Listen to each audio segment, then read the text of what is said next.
કોડીનાર તાલુકા પંચાયતમાં ખુરશીને લઈ હવે રાજકારણ પણ ગરમાયું છે। કોડીનાર તાલુકા પંચાયતમાં કોંગ્રેસના 12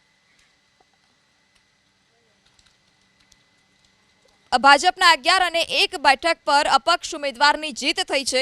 ત્યારે ભાજપના એક સભ્યનું અપહરણ થયાનો કોડીનારના બિઝનેસમેન મનોજ મોરી પર આરોપ લાગ્યો છે। મનોજ મોરીના પત્નીએ દ્વારકા એસપી અને દિનુ બોકા સોલંકી પર આરોપ લગાવ્યો।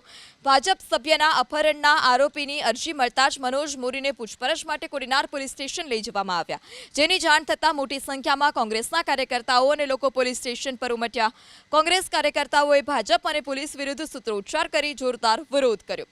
કોંગ્રેસના વિરોધ પ્રદર્શનને જતા પોલીસ સ્ટેશન પર મોટી સંખ્યામાં પોલીસ બંદોબસ્ત ગોઠવી દેવાયો છે।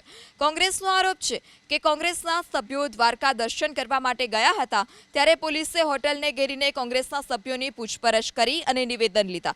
યુથ કોંગ્રેસના પ્રદેશ મહામંત્રી પ્રદીપસિંહ ડોડિયાનો આરોપ છે કે રાજકીય કિન્નાખોરી રાખીને મનોજ મોરીની અટકાયત કરવામાં આવી છે। તાલુકા પંચાયતમાં હાર થતા ભાજપના પેટમાં તેલ રેડાયું છે।